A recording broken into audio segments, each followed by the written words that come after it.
This is the last invited presentation of our summer school. It's Belen Rubio, and then tomorrow we're going to have the uninvited presentation for all of you about your projects, right? So, Belen started life as a CSIM student here, right? That's when we met. Huh? Yes. And then she did her PhD with us, working in this domain of neurorehabilitation. And now she's my colleague in SPECS, running a program in neurorehabilitation with a specific focus on stroke.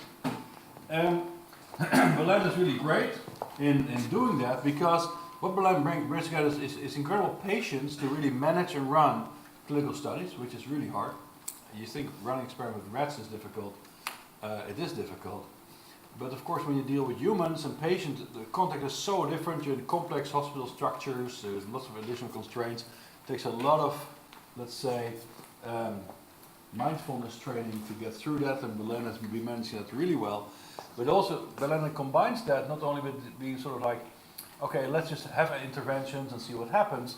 She really is pushing very hard to have also a theoretical and computational understanding of the processes underlying this kind of recovery. So in that sense, I foresee that Belen will be a dominant force in this field in the near future. And she's going to prove that to us right now in her presentation, which is about motor learning and recovery after stroke. Belen, great that you're here. Thank you, Paul. So, as Paul mentioned, I'm going to present a number of studies we have been conducting from SPECS in the last years, and most of this work is behavioral and clinical. But the main goal of all this work I'm going to present is to identify and understand which are the principles of motor learning and motor recovery in order to develop new rehabilitation strategies that are able to optimize brain repair. So, okay, what do we know? Let's start from there. We know that the human motor system shows an impressive capacity for motor learning. And it allows for the acquisition and the modulation of such a broad repertoire of fast, accurate, and coordinated movements. However, in the same way that our brain showed this impressive capacity to acquire knowledge, a lesion into this organ leads to an immediate and drastic loss of information. So this is a stroke. After stroke, just some seconds after the lesion, highly specialized neurons are soon deprived from their normal metabolic substrate, and they cease to function. Just 2 minutes after the stroke, structural damage is already visible. And what happens then? So the patients face motor and cognitive impairments. They may also find difficulties in expressing themselves or understanding language. They may present sensory loss, or they may face or develop depression. So these patients present a number of different impairments that combine. And one of the most common conditions after stroke is hemiparesis. It's the weakness on one side of the body. It affects around 80% of these patients. So hemiparesis is characterized by this weakness, but also by loss of control. Let me show you a video of a patient presenting hemiparesis after stroke. This patient is in the clinic or in a rehabilitation center, and a therapist is evaluating his motor function using a clinical scale. So you can see that he is trying to lift his arm to place it over a box, as you saw before. He's showing weakness at the proximal level. At the level of the elbow, we see that he's not able to extend it. Okay, this is due to spasticity. Spasticity is related to a lack of inhibition to alpha motor neurons, which leads to hypertone. So muscles are contracted, and there's stiffness at the level of the elbow, and the patient cannot extend it. So this reduces the range of movement of the patient. But also look at his hand now. He's also showing spasticity at the level of the hand, so at the most distal level, because we see that his fingers are flexed most of the time. This is a difficulty because he's not able to open the hand, so he's not able to grasp objects, and you can imagine that this has a huge impact in the quality of life of the patient. So, okay, this is the case. How can we restore function now? So the good news is that we know that the brain is highly plastic. We know that motor and sensory cortices are loosely organized into somatotopic functional maps. And within these areas, the representation of different body parts and body movements compete for territory. So an elegant illustration of this phenomenon was provided by Nudo and colleagues in 1996. They trained squirrel monkeys to perform a distal task, a grasping task. And they observed that after 39 days of training, there was significant cortical reorganization. So those regions in primary motor areas that were devoted to represent distal movements increased in terms of percentage. So based on these findings and on posterior research, we know that in order to facilitate improvement, motor improvement, we need to deliver practice that is mass practice, very frequent. And we need it to be task-specific. But this is not enough, because if we want to promote recovery, we not only want the patient to acquire new motor skills, but we want them to retain them through time. And for this, we find that intense practice is crucial. So the training needs to be challenging, and also it should be reinforced. So it makes a difference in retention to introduce rewards during the training. Also, another point I skipped structured practice. Structured practice is practice that is structured in time. So this means that it's relevant that during training we introduce resting periods, okay? This is all based on literature, behavioral experiments, and clinical experiments, which show that these three principles are having an impact on the retention of motor skills. And finally, it's not enough with retaining alone, but if we want to have an impact in the quality of life of the patient, we want him to improve performance in activities of daily living, right? So for this, we need to transfer what they learn in the rehabilitation paradigm or approach that we use to apply it in their daily activities. And this is generalization, the third pillar of neurorehabilitation in the motor field. So for this, we know that sixth principle is relevant, which is introducing variable training, so variability in the task. And finally, and one of the most important ones, in my opinion, is that the practice needs to be embodied. Why? Because an embodied practice maximizes sensory motor feedback. It engages the ideomotor system, so the mirror neuron system, and therefore it mediates action planning and recognition, and it allows for the formation of sensory motor contingencies. But moreover, embodied practice provides a context or a framework in which the trainer or the learner can recalibrate his body representation and also adjust self-efficacy. So we identified these 7 points or these 7 principles of motor learning. But we also know that there may be some aspects of motor learning that are unique to the injured brain. For instance, there's residual redundant connectivity after the lesion. Also, we know that there are some spontaneous processes of recovery that are taking place and that need to be taken into account. And this idea of spontaneous recovery, which is also called the critical window of recovery, has been explored recently in mice in a very interesting paper.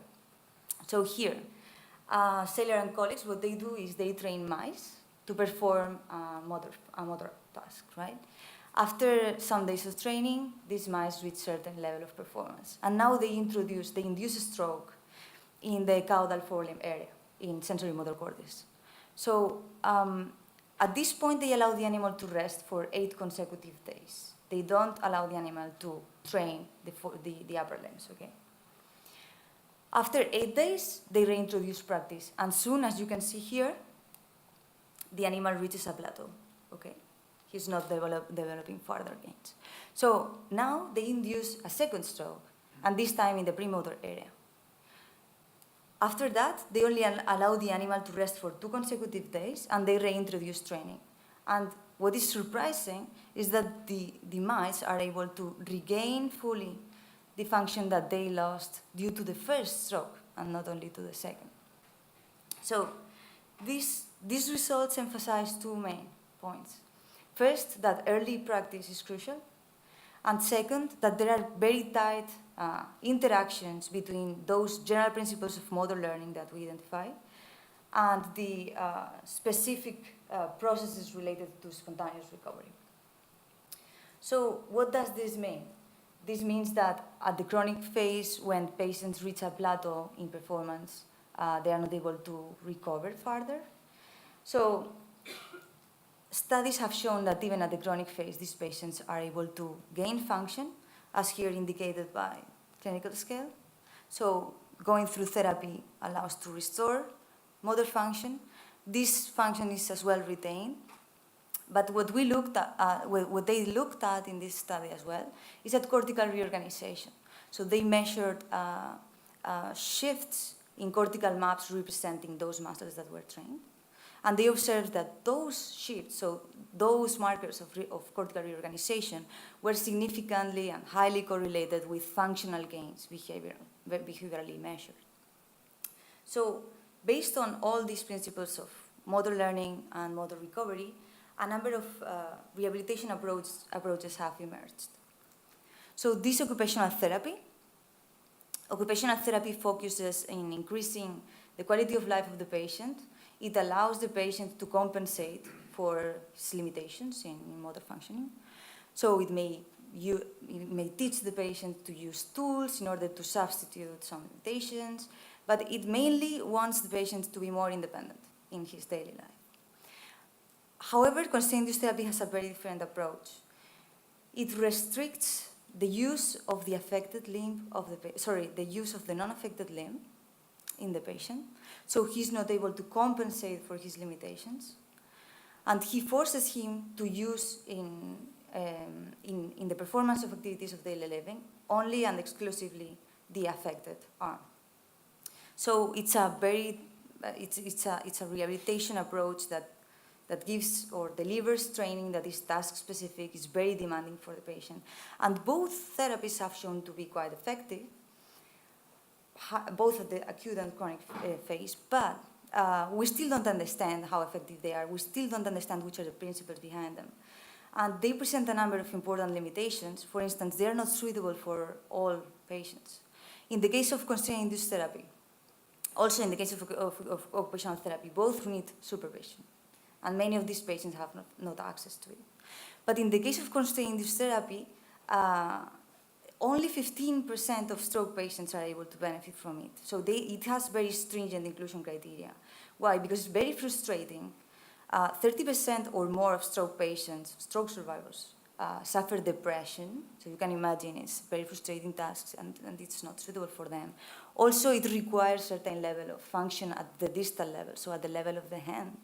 So in light of this limitation, these limitations, it seems appropriate that we develop alternative approaches. But let me first show you a video of a patient going through constraint-induced therapy at home. He's trying to use his affected arm to eat, okay? His caregiver is recording him. And I cut this video. This video is 2 minutes long. So I cut it to show you just the last seconds. But I can tell you that in the whole video, he doesn't try a single bite, okay, of the dish. So you see he presents spasticity as well in his left hand. This is day 1 of constraint-induced therapy. He has been prescribed with 10 weeks of constraint-induced therapy, 5 days a week, 5 hours a day. You can see how his fingers show stiffness at the articulations. He's not able to bring the fork to his mouth, so at the end, you see what he's doing. He's trying to eat directly from the dish, right? Because the frustration is so much. So you can imagine how hard this type of training can be, not only for the patient, but for the caregiver. Yeah? So you mentioned principles about motor function gain, right? But what about the principles for retention of these gains? Yeah, so in the list of principles I was providing before, we identify mainly these 3 principles: structured practice, intense practice, and enforced practice. So if we introduce resting periods during training, if we provide enough challenge during training, and we give rewards, we maximize retention. This is what we know from literature and behavioral studies. So, okay. So you can see that we need alternative approaches, right? And what we observed is that virtual reality-based systems offer a number of unique advantages for the implementation of these 7 principles of motor learning. These systems allow for the customization of training, for remotely monitoring the progress of the patient in a safe and ecologically valid environment. So this work I'm going to present originates in the wake of a project that was initiated at SPECS by Paul Bashir 10 years ago already. It's called the Rehabilitation Gaming System, RGS. And as you can see here in this sketch, it combines dedicated interfaces, so the Kinect here, a camera that is capturing the movements of the user, and it's mapping them into an avatar's limbs movements that are presented on the screen. So during training, the patient can observe his own movements, right? So I divided the talk in 2 sections. In the first section, we will cover experiments that explore which is the actual potential of VR and which are the limitations of this technology for rehabilitation. And in the second part, we are going to propose a novel rehabilitation approach that extends the impact of VR-based rehabilitation. So first, the question that maybe you all are asking yourselves right now. So are these therapies effective, right? Well, let me first start by showing you a video of how RGS works. This is me in front of the RGS. So I'm moving my arms to grasp spheres that are approaching me in virtual reality, or my avatar. And I place them in color match baskets. What we do is we adapt automatically the challenge of the task, so the difficulty of the task, independently for each limb, according to the capabilities and the performance of the user. So it's very simple or very straightforward interface. Patients have no problem in understanding them. We go to the clinic and we test a big sample of patients. It's years of work. So as Paul was saying, this work is very slow, clinical work. These are longitudinal studies, all of them. So only one patient may have trained with the system for 12 weeks consecutive. And then we measure their follow-up at month 6, month 12. So you can imagine this takes time, okay? So now I'm showing results from 236 patients we already evaluated from several hospitals at different stages post-stroke.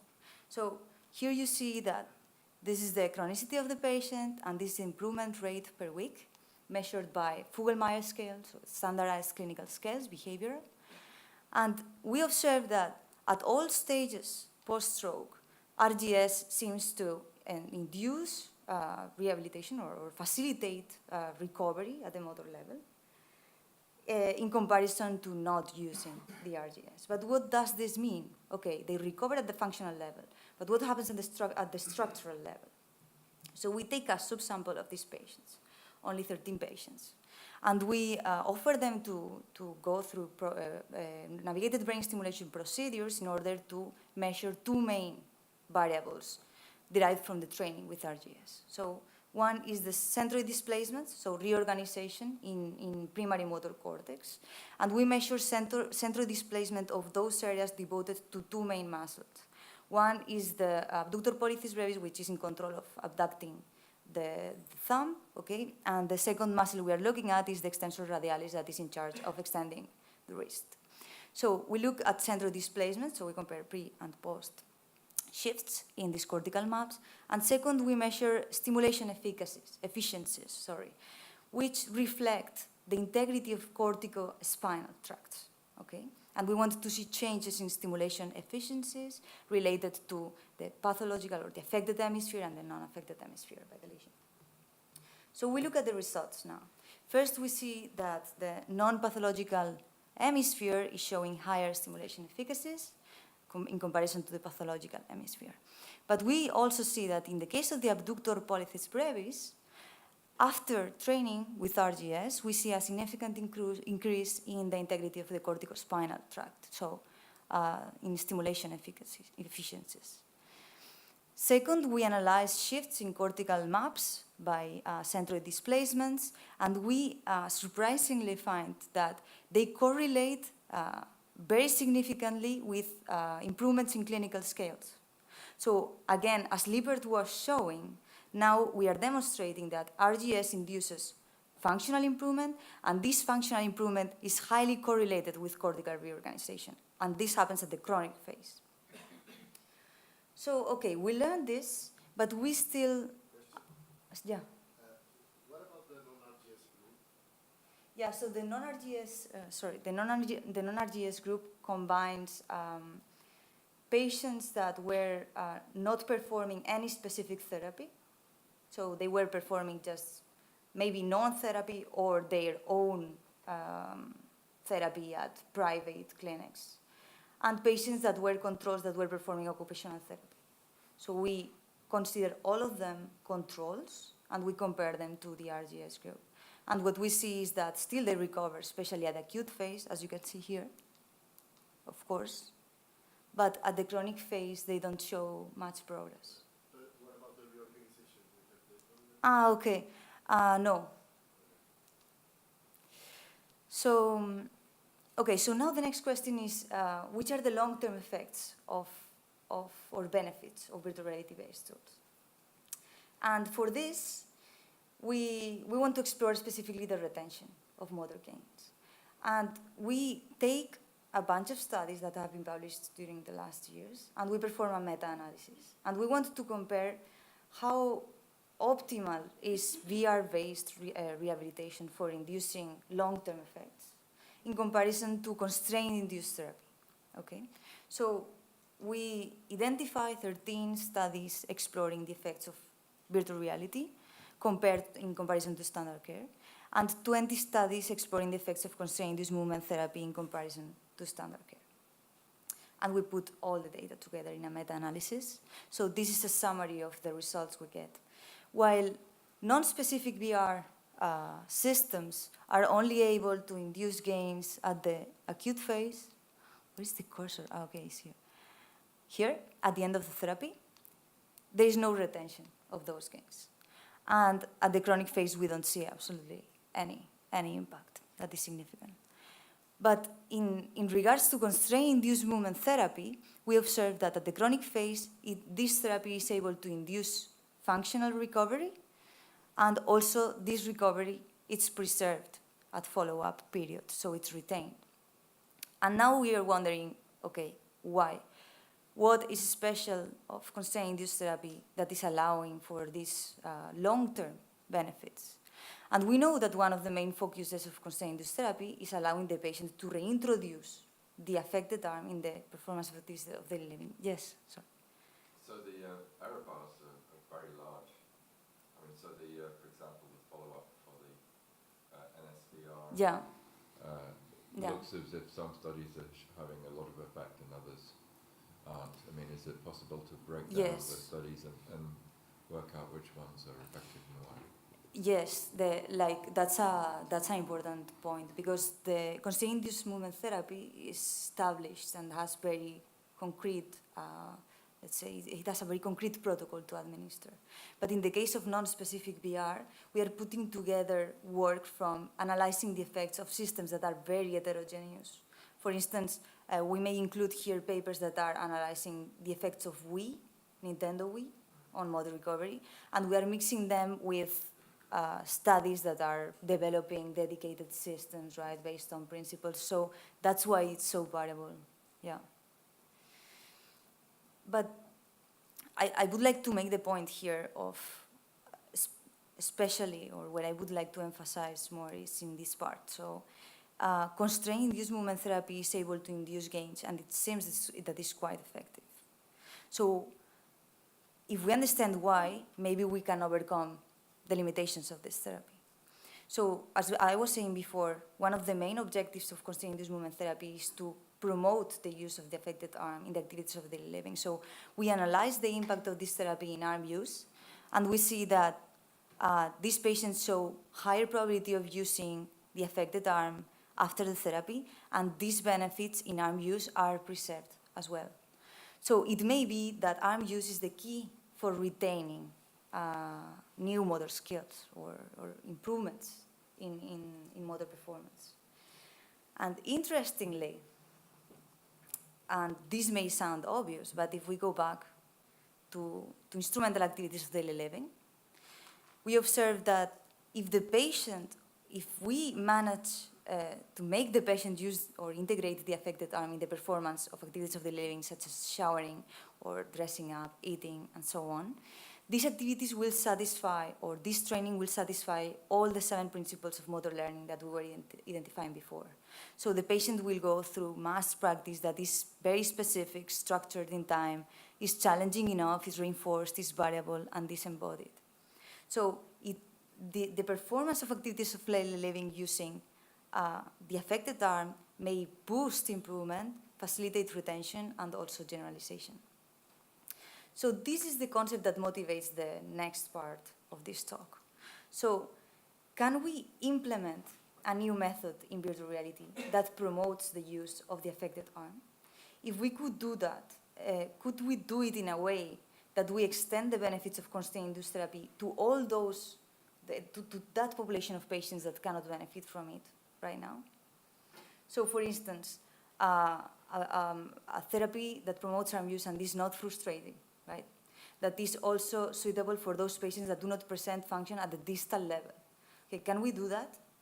So, okay, that's challenging, but the first thing we asked is, why do these patients do not use their affected arm, right? So, in many cases, we see that they present enough residual function in their parietic limb to include it, or at least support some activities that they perform with an unaffected arm. Why they don't do it, right? If we even ask them to do it by force, they actually successfully perform tasks, but they prefer not to do it. So we will go to the clinic and we directly ask the patients. And we get very different answers. They may say, well, I can't grasp properly, or because once I did it, I used this limb and I failed, so I don't want to do it again. They may say it hurts, or it's hard for me, it's very demanding. And we see that all these answers follow a very specific pattern. These patients present low expectations of success when using the affected arm and high expectations of cost.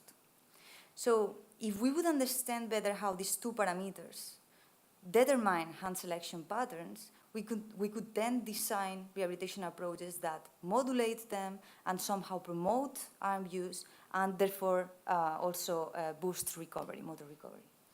So this is not a new idea. This is the idea of the vicious cycle, which has been proposed recently. And it proposes that if the patient does not use the affected, I don't see the pointer, okay, here, the affected arm, it initiates a vicious cycle of recovery. So he doesn't use it. He's not exposed to feedback, right? There's no learning, and the outcome is poor. Because if you don't use it, you lose it, right? That's our principle. So this vicious cycle predicts deterioration, recursive deterioration.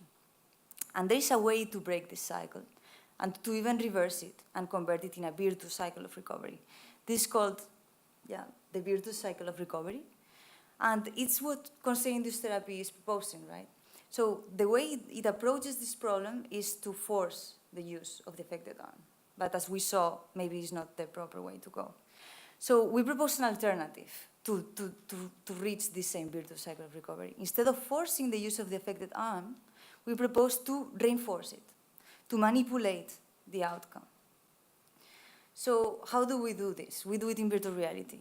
And what we do is we implement a mechanism for augmenting goal-oriented movements in virtual reality in a way that we diminish directional error during execution, and we also boost or enlarge the extent of the movement, so the range covered by the patient, by the arm of the patient. So we only apply this augmentation mechanism that works as an attractor towards the target when the patient selects the parietic limb.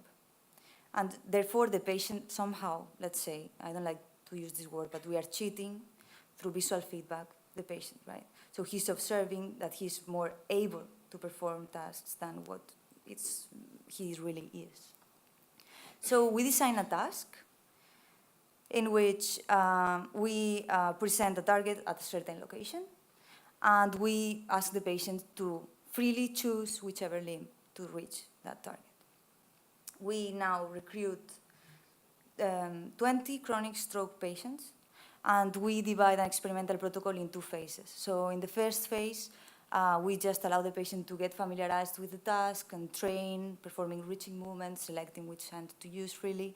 And in the second day, or in the second session that happened in the consecutive day, we divided the session in 3 blocks. So a baseline block in which we did not manipulate the mapping or the visual feedback, an intervention block in which we start fading in progressively this augmentation effect, so the augmentation of the movement in virtual reality, and a washout phase in which we fade it out. We fade it in and we fade it out progressively in order to maintain the participants always unaware of the manipulation that we are applying. So now the question is, okay, can we manipulate hand selection patterns through this mechanism, making the patient believe that he is more able, that he needs less effort to perform the same action, and that he will have more probability of success or smaller error when performing it. So we go to the results, and first we see that in session 1, when we did not introduce any manipulation in the mapping, there was no difference, no change in the probability of using the paretic limb. So here the horizontal blue line refers to the baseline, so everything is normalized within subjects. And in session 2, what we see is a significant increase in the use of the paretic limb during the intervention phase. But what is even more interesting is that during the washout phase, when the patient was not exposed to any facilitation, any augmentation in virtual reality of the movement, still this effect was significantly higher. So the patients were still using more frequently, spontaneously. They were deciding to use more frequently the affected arm to perform reachings, even though the augmentation of the movement in virtual reality was not present anymore. So we see that we can induce or recalibrate hand selection patterns through this mechanism. But now we went one step further. And we wanted to understand which are the parameters that determine hand selection. So we did a sequential analysis of hand bias in which we take into account 2 parameters.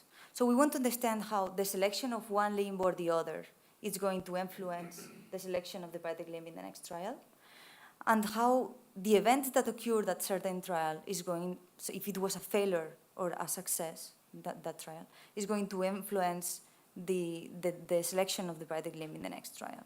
When we do that, we observe that only the event, so if the trial was a success or a failure, is modulating the probability of use the paretic limb.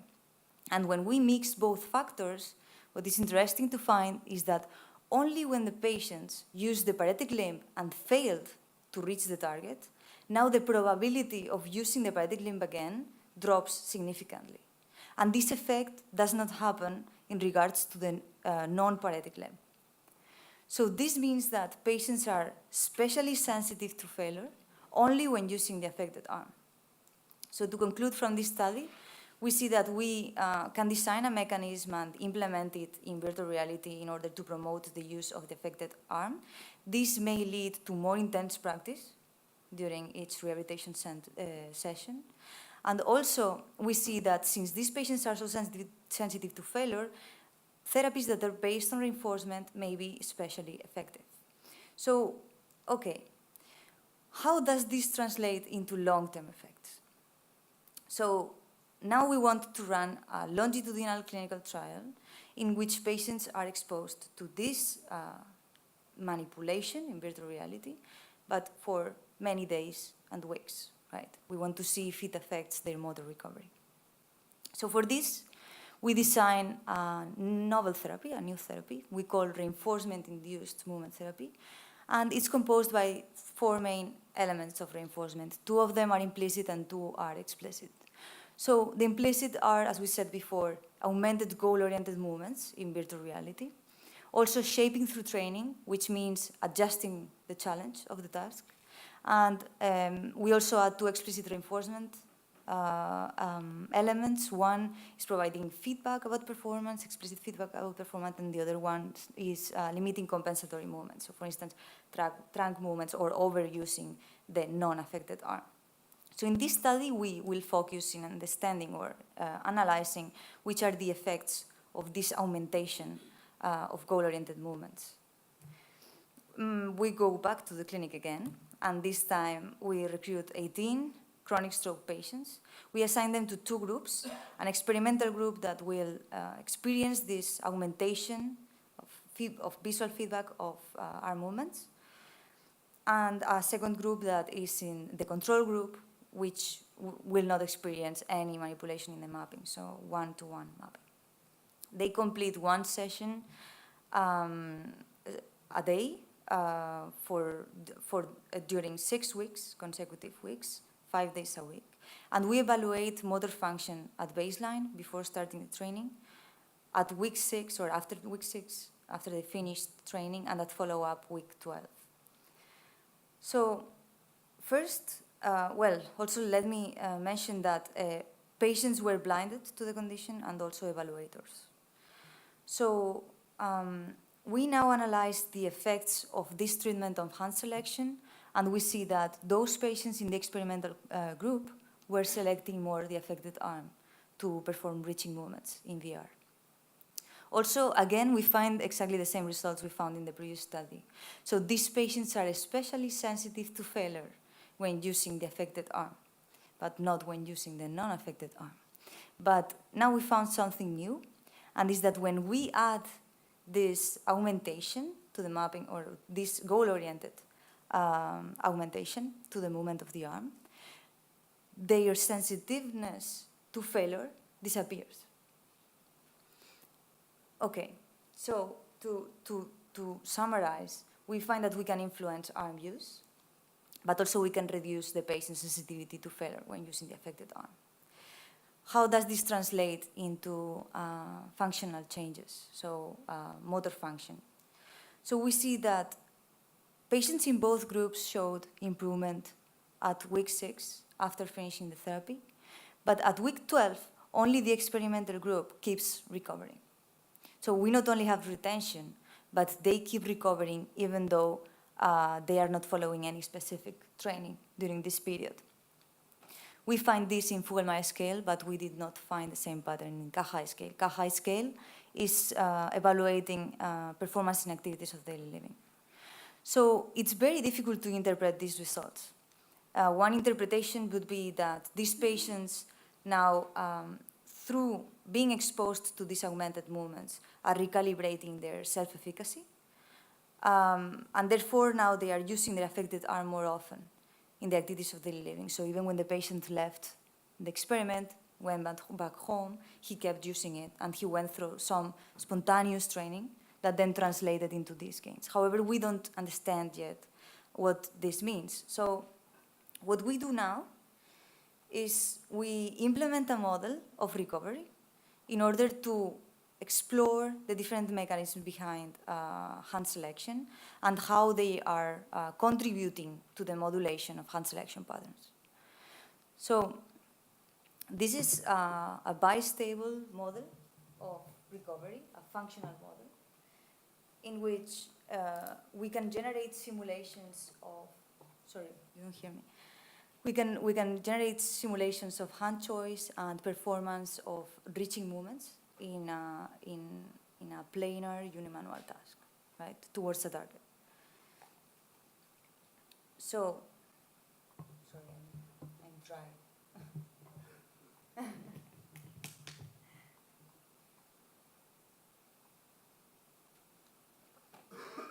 So this model is comprised by two main units. A motor unit that is divided in two parts, in two hemispheres. And within each of these hemispheres, we implement two networks of direction-tuned cells, which are coding the direction of the movement, of the planned movement, and the extent of the movement. So the second unit, of course, each of these networks, so the left motor cortex would code or plan the movement corresponding to the right limb, right, and the right motor cortex to the left limb. And this happens in parallel, the computation. So then the action selection unit is an interactive race model that takes into account the expected cost and the expected success associated to each of these planned movements in order to take a decision about which hand to use, okay? So it's going to always take a decision that will maximize success and minimize cost. After this decision is taken, the motor planning is executed, and feedback about error updates the model at the two levels, so the motor unit and the action selection unit, through three different learning mechanisms. A combination of use-dependent learning and error-based learning, which updates and reorganizes the distribution of these direction-tuned cells, so it changes their sensitivity to specific angles. And a reward-based learning mechanism, that is updating the action selection unit given a history of rewards. So it will update the action selection unit and therefore optimize future action selection. So, okay, after implementing this model, we simulate a healthy subject. This is what we get after simulating a left motor cortex of a healthy subject. So as you can see, here we have more neurons coding for directions corresponding with the right workspace, okay? So this is because the left motor cortex is controlling the right limb, and the right limb will perform more often ipsilateral movements. So it's highly exposed to movements towards the right. So next, we induce or simulate a stroke, and we do it by removing or killing a number of neurons. The ones corresponding with the upper right corner directions of the workspace. Then we expose it to 500 additional trials of training, and we see, or we build a simulation of a chronic stroke patient that presents hemiparesis, so it's not accurate in performing movements when using the affected arm, in this case the right arm. And also, it's overcompensating for this lack or this limitation by using the non-affected limb. So let me show you a video which will clarify this behavior. So this is the performance of a healthy subject, okay, simulated. So you see, basically it tends to select the hand that is closer to the target, and it's quite accurate in reaching it. Next, we induce a stroke, and now you can see a big change in accuracy. So still the patient did not develop overcompensation, so this idea of learn non-use. He's still trying to use the paretic limb, but it's not accurate at all, as you can see. Okay. So what happens after 500 additional trials? We get learn non-use. The patient is overcompensating. So as you can see, the target is very close to the paretic limb, and still it decides to use the non-paretic arm. So what do we do at this point? Okay, maybe let me go back to this slide. Sorry. Once we simulated an hemiparetic stroke patient that presents learn on use, we want to test different types of therapies. We want to see which is the outcome in terms of hand selection and in terms of motor function or recovery when we try out different combinations of forcing or reinforcing. Okay? We want to compare the effects of reinforcement to the effects of constrained use movement therapy. Yes. But when you use the stroke in the upper right field of this direction is that because the targets are often placed into, let's say, the furthest right No. workspace? No, it's just, I'm just using a method that was reported before, but the decision is, it would work if you kill any other set of neurons, but I'm using the upper right, or I would prefer to use the right, if the ones on the right, if I'm honest, because there are more there. And the distribution adjusted, so there are more neurons dedicated to co-directions towards the right than neurons dedicated to co-directions towards the left. So the impact would be higher. But there are not more targets. The distribution of appearance of the targets during training is uniform. So it's not that targets are appearing more frequently on the upper right corner. Yeah.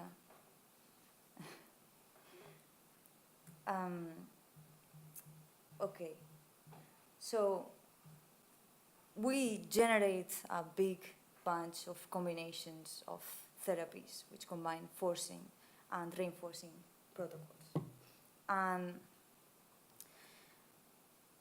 what we want to explore, as I was saying before, is how this influences arm use and how this influences reducing directional error.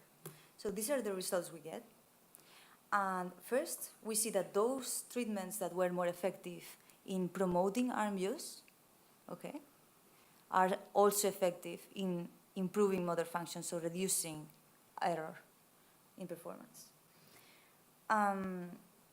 Also, we observed that it seems generally efficient, constraint-induced movement therapy, forcing seems to be efficient if administered above certain level of intensity. So this maybe I didn't explain clearly, let me go back to that. This vertical axis corresponds to the intensity of forcing, okay? So this would mean that with an intensity of 0 in the condition of forcing, we are never forcing the use of the parietal limb. But in 0.6, in 60% of the trials, where we have a probability of 0.6 of forcing the use of the affected arm in each trial. And it's very similar for the intensity of reinforcement protocols. So here we are diminishing the error in this magnitude after performance in order to reinforce the use of the affected arm. And here negative values correspond to augmenting the error. Okay, so it would be kind of a punishment. It would be the opposite, reinforcement. So we see that, okay, forcing seems to be quite effective, both for restoring hand selection patterns and motor function. But we also see here that we can reduce the intensity of forcing protocols and compensate by delivering reinforcement, and we can achieve very similar outcome, both in arm use and in function. So we also observe something additional, and this that maybe you're wondering why here at high intensity reinforcement we are not having very good outcome, right? So imagine, the technique for reinforcement that we are providing basically reduces directional error, okay? So if we reduce directional error, are we hampering error-based learning? Well, if we assume that we learn more from big errors than from small errors, then we are doing that, right? And this is what our model is assuming. So it may mean that reinforcing too much is not optimal because we do not allow the patient to learn from error, okay? So that's why the most optimal solution is to reinforce to a certain extent, for instance, an intensity of 0.7. Okay, so let me summarize now the results I just presented from the model and from the clinical trial. We analyzed the long-term effects of reinforcement, and we saw that not only we can provide recovery, but these effects are preserved through time. In fact, at the follow-up period, even we see that they keep recovering when we are not administering any specific therapy. And our computational model, or simulations from it, predict that the most optimal way to go would be to combine reinforcement-induced therapy and constraint-induced therapy. So combine forcing paradigms with reinforcement. But we also detected this trade-off between error-based learning and reinforcement, and we need to understand it better. So this is the last part of the talk, and this is the last experiment I'm going to show.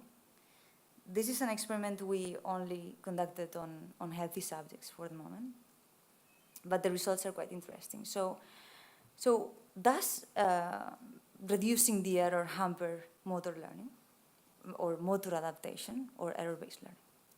So Shadmer and colleagues published recently a study in which they are proposing that error-based learning in a motor adaptation paradigm does not necessarily depend on the size of the error, but on how frequently we have been exposed to that error.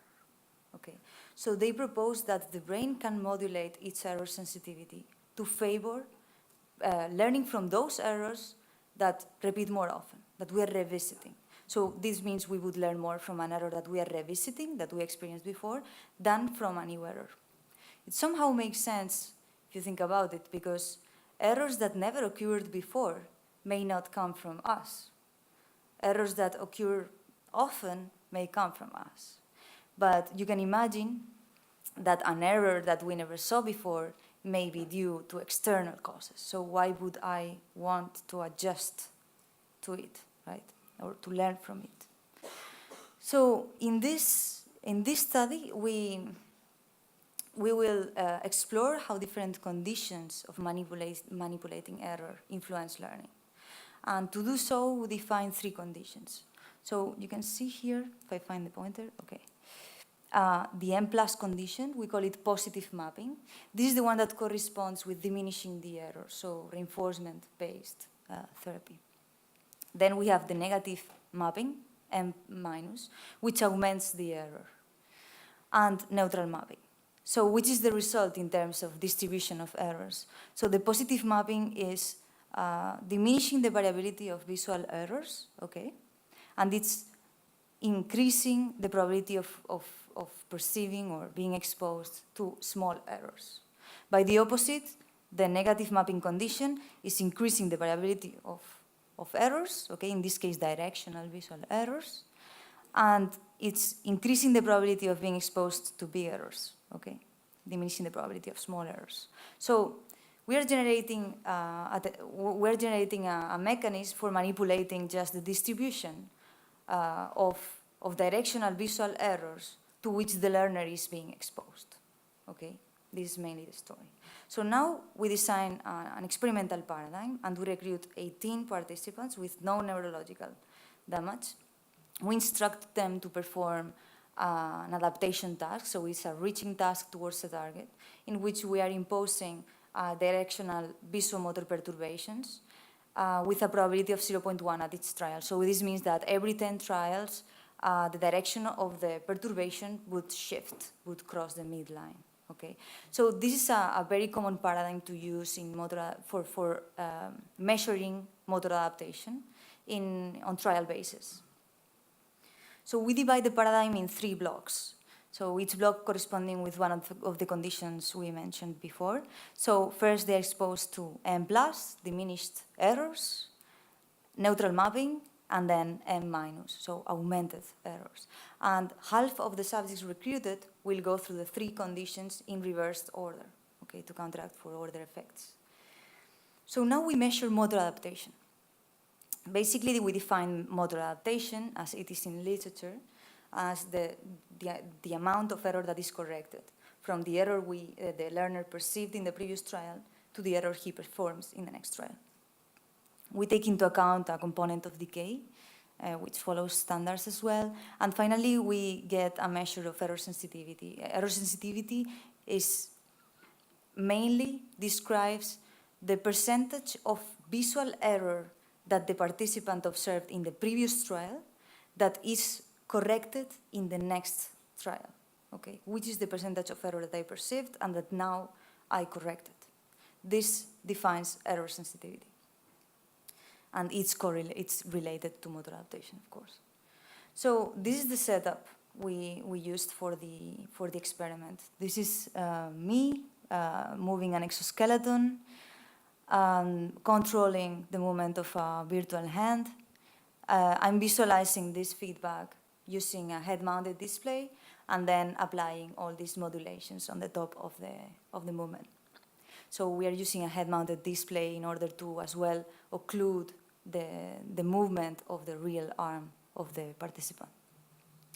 So after we test all participants, we put together all their data, and we observe that under negative mapping conditions, we are able to increase the variability of visual errors and reduce the probability of being exposed to small errors, okay? And the opposite happens in the case of the positive mapping condition. So we are able to manipulate to which distribution of visual errors the learner is exposed.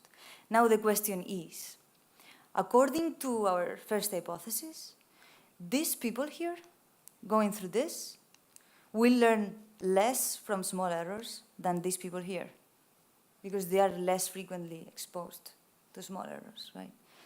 And they will learn more from big errors than in this condition, right? So that's exactly what we found. And in fact, I have to tell you that when we found these results, we thought, okay, we are like robots, because it was so clean, the data. And then we thought, maybe this is an artifact or something. So we had to do additional tests. So let me explain you first this plot. So this is the mean error sensitivity, and this is the visual error at the previous trial. So what we see is that the positive mapping, in the positive mapping condition, subjects are adapting or are more sensitive to error, are adapting more to small errors. While in the negative mapping condition, they are adapting less, okay? And then we thought, okay, this may be an artifact of the condition itself. It could be that we are not taking into account that due to the variability, then they are not counteracting for very small errors. So, okay, let's do the following. So I go just a second here. So let's take now the neutral mapping condition, and let's explore how these people who experienced the positive mapping, so reduced errors, now how sensitive they are to small errors in this condition when there are no manipulations at all, okay? And let's look at how these people who experience frequently big errors, now they are performing in the neutral mapping condition with no manipulations. So we expect to see that these people, these 9 people, here they are sensitive to small errors. They are learning a lot from small errors, but not learning from big errors. And these people will be learning a lot from big errors and not learning from small errors, right? So can we program people to learn from those errors that we decide to present to them, right? So this is the idea, and this is the result we got. So in the beginning it was messy, so we split the neutral phase in 2 halves, the first 70 trials and the last 70 trials, okay? And in the first phase, the first half, we observed that group 1, who experienced small errors frequently, now it's more sensitive or adapts more to correct small errors. And this difference is significant. The pattern is reversed in the case of large errors, but we did not reach significance. Perhaps we need to test more subjects and the sample size to reduce. And what is even more surprising is that in the last phase of the neutral mapping condition, in the last 70 trials, this effect disappeared. So this change in the sensitivity to visual errors is transient and adapts fastly. So we conclude that these participants can adjust their sensitivity to errors, and this effect is retained even when the manipulation is not present in the neutral block, as we showed now. And this would mean that reinforcement-induced movement therapy is not detrimental for error-based learning, but indeed it could be used to customize error-based learning. It could be used to provide a distribution of visual errors that is centered at task-relevant values and that has very small variability. So expose them frequently to task-relevant values of errors, and we maximize learning. So now let me go through summarizing each of the studies we have presented here. First, we asked the question, okay, are VR-based therapies effective? And we observed from our clinical studies that there is an impact on motor function and in the execution of activities of daily living, but in terms of retention, it's not clear which is the effect long-term. So when we explore this question, we perform a meta-analysis comparing the effects of non-specific virtual reality systems and constraint-induced movement therapy, and we see that virtual reality seems to not provide retention, But arm use may be the key, since forcing protocols seem to be effective in producing long-term effects. In the second part, we want to explore how to develop and we want to validate a new approach for promoting the use of the affected arm while overcoming the limitations of constraint-induced movement therapy. So we implement a method, and we see that this method allows us to modulate the expected success and the effort of an action, or the beliefs of the patient about the expected success and the effort of an action in order to promote arm use. So then in a longitudinal study, we see that this approach does not only recalibrate hand selection patterns and overcome or counteract learn on use, but also provides long-term benefits. And it also not only shows that these patients retain the gains in motor function, but they keep improving during follow-up periods. But we also implement a model, and we identify that an optimal way to go would be to combine forcing and reinforcing paradigms. But we observe a trade-off between error-based learning and reinforcement. And this is what we explore in our last study, in which we conclude that reinforcement-induced movement therapies do not necessarily hamper error-based learning, because we learn more from those errors. We don't learn more from big errors or from small errors. We learn more only from those errors that repeat more often. So finally, let me acknowledge all the people who contributed to this work, all the members of SPECS, as well clinicians, institutions, and of course, all participants and patients who collaborated with us in each of these studies. Thank you.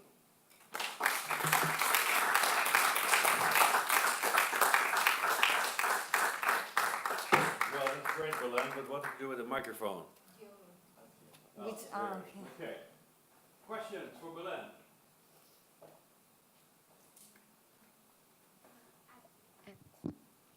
Can I? No, I just wonder that on one of your first slides, where the task specific come from? Because I didn't see any, why are you claiming that task specific is more relevant for motor recovery? Yeah. Because I didn't see any, reference compared to the other. Yeah. And I think that maybe multitask could be better than task specific. Okay, like with the principle of task specific, I refer to something that you may find obvious right now, which is if you train to move your hand, okay, to perform whichever task, like a tapping task, you will develop motor skills related to what you are training. Like, we cannot expect patients to perform activities in which they are not moving their fingers, and then we expect to see transference to performance in tasks that include moving the fingers. So, well, if you want me to go like lower in the justification of task specific, in the experiment of Nudo and colleagues, they show reorganization of cortical maps in squirrel monkeys in primary motor cortices. And, well, maybe I go there. No, I Well, see what you mean. So what they see is that, well, they train these animals to perform a grasping movement, okay, which involves the abductor pollicis brevis, okay, includes very concrete muscles of the hand. And then what they look at in the primary motor cortex is at how the percentage of territory devoted to those muscles, to represent those muscles, expands. So that's what I mean with task specific. Mm. Yeah, because I was thinking But I think I agree with you totally. Let me just say this, because I included that in the principles as well. It's important to include variability in the task. Maybe this is what you're referring to. I was thinking that, for example, if you put someone in a driving task, for example, it implicates like a multitask. So you put him in a context that all the movements are more or less automatized normally. So, and it will maybe it will improve maybe the generalization, which is difficult to to obtain in rehabilitation, and also it will be in the way of error sensitivity, because it's the errors that you will do when you will train, it will be related to the task, and you will be more often in contact with, like there will have be more error. I don't know if I don't know. I see it now very complex, and maybe I cannot give you an answer. It's a But totally another way of how you manipulate it, like how you try to do it, just another way that maybe. yeah, I mean, I cannot tell you right now. I don't remember any comparison studies, like studies comparing, for instance, multitasking with single tasking in rehabilitation. So that would be complex, but yeah, it's interesting. But I was not referring to that in that specific. But yeah, I get the point. Yeah. Other questions?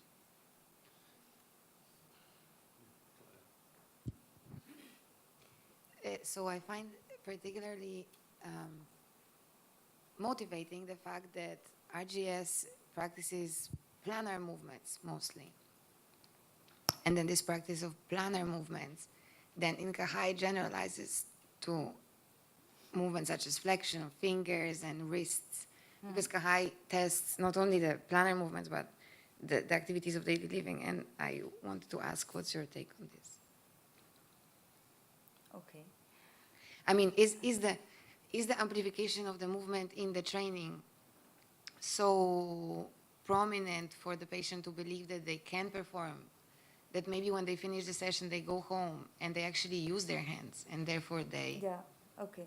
Right? Yeah, well, like first, like not taking into account the amplification. In the rehabilitation immune system, what we are trying to develop is goal-oriented practice, right? So, I always talk about motor because I love the motor system, but it involves also cognitive capacities, right? So, the patient is training to grasp objects that are approaching him. It's training to plan actions. It's training to be able to intercept spheroids. So he's predicting the movement of an object, right? So all this training, I'm sure, I would bet that it generalizes to activities of daily living. But then in your question, you are introducing the effects of the augmented mapping.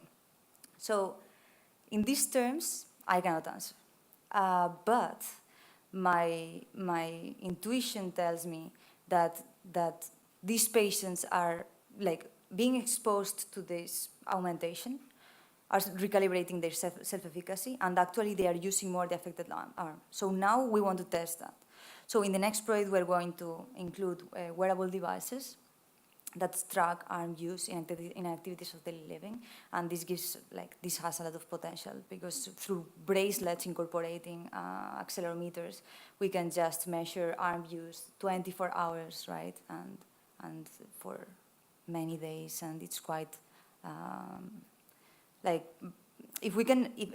is the next project. I didn't want to include it in the presentation, but this is the next project we're going to run, in which we want to also validate the model that I presented and this close interaction between arm use and improvements in function, and we need wearable devices for that. Right? Because right now, the only measures that you have for arm use that are standardized are questionnaires. So there are many papers publishing based on this data, but I don't think that that's the way to go, right? So that's what we want to do with the wearables. And then we would prove that reinforcement-induced movement therapy actually promotes the use of the affected arm in activities of daily living. Question. It will warm up.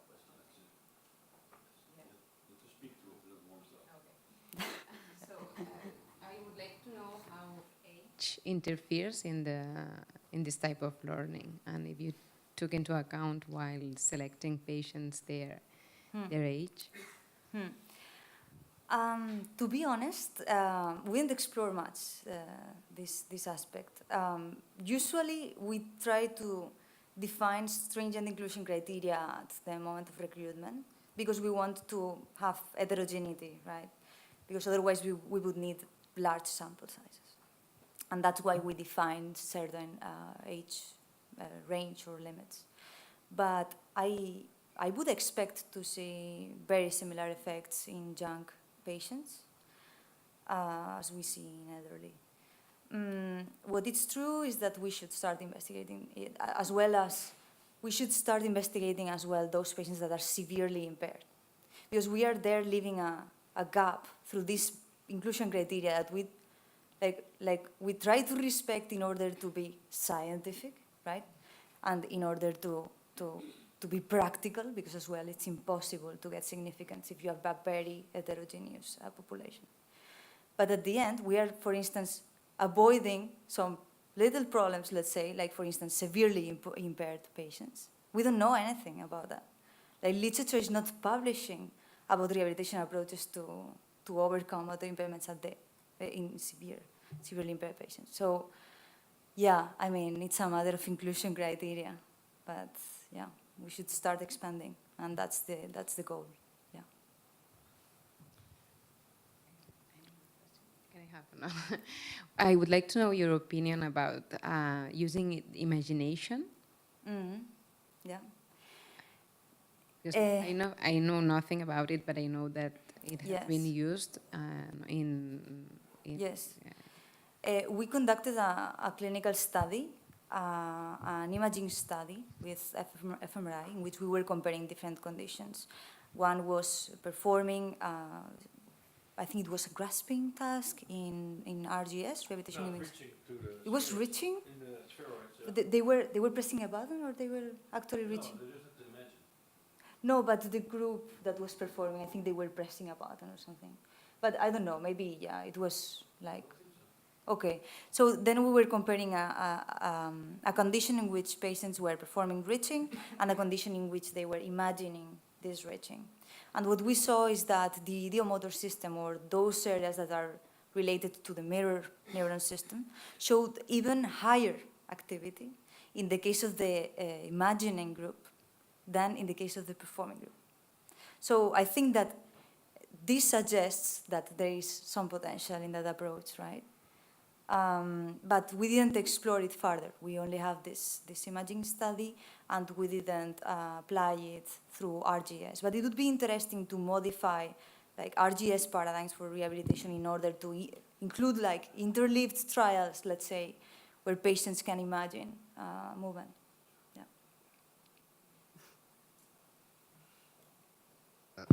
So, first off, thanks for the amazing talk. It was. Thank you, Diego.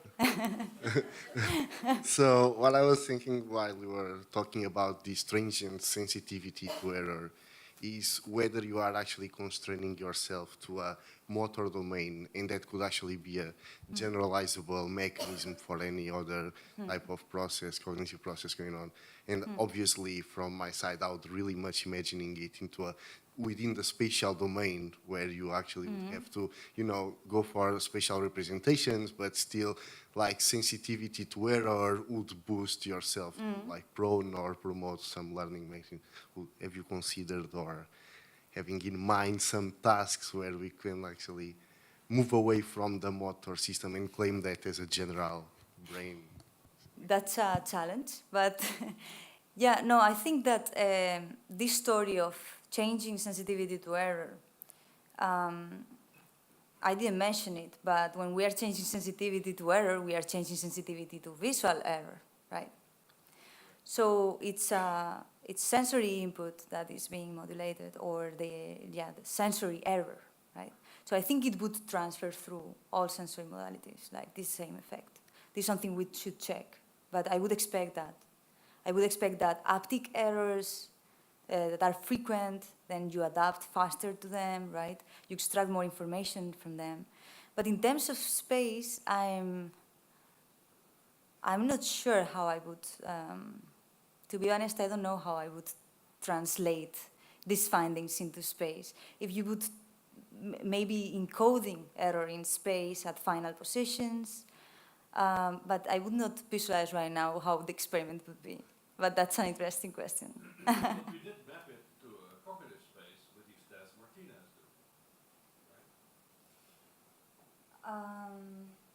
Yeah, but it's not a navigation task, right?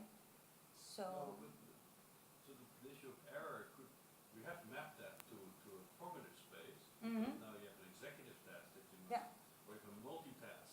yeah, And that also relates to your question, right? So then for space, okay, we do a navigational task. yeah. But the thing is, how many stroke patients do we really know have problems with navigational tasks? Yeah, It's not so obvious. It's not like No, we should go for Alzheimer's. What I'm suggesting is it might Or- really be like nothing related Connect. to stroke, Yeah. but to more Yeah. The principle. the principle Yeah. of like Yeah, sensitivity. it might be. Sure, but okay, I will get back to that later. But first you have your back what you mind. So I agree with Diogo, so thanks a lot for the great talk.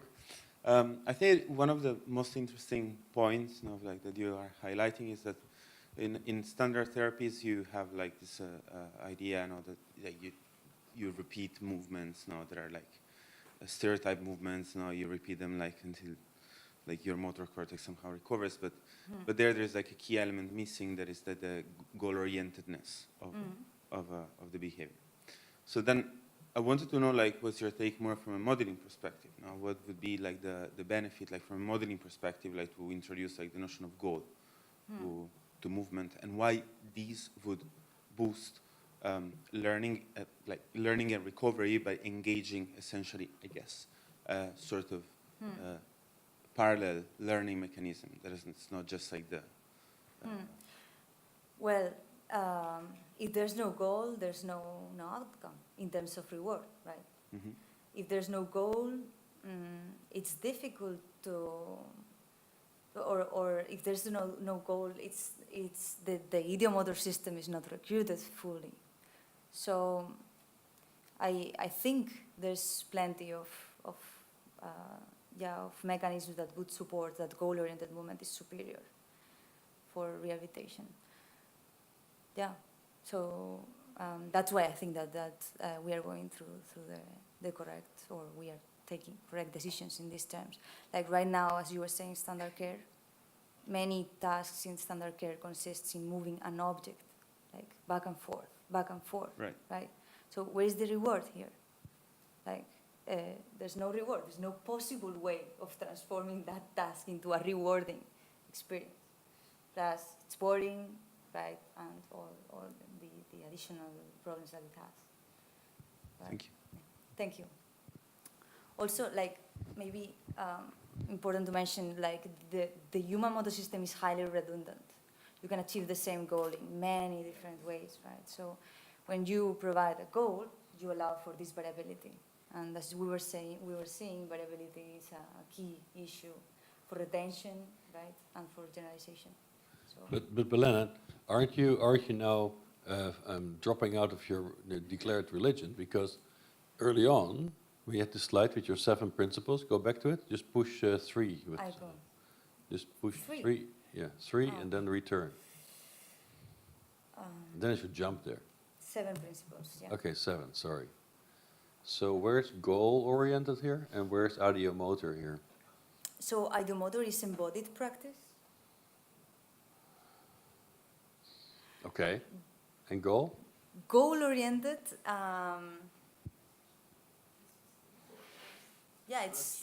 it could be task-specific. No, but you see, so I think, it's so contained. I don't like this It's not slide. declared.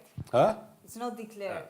Yeah, that's true. And this is a bit I feel things are being mixed up here, like what is common practice, like mass practice and so on, and what are the principles behind recovery motor learning we want to drive.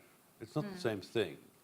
And I think we should look at it a little, also look at the model you proposed, even though it's not finished yet.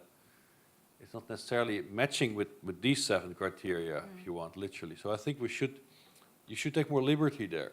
I think you're way too conservative about I it. agree. I was just avoiding the overlapping between principles. Like if we would add goal-oriented practice here, it would be overlapping with other principles. So we need to find another way to represent those principles because many are missing. Of course. Yeah. So I agree. Okay, this is completely one issue that must be resolved. Yeah. She hasn't said that enough, you see?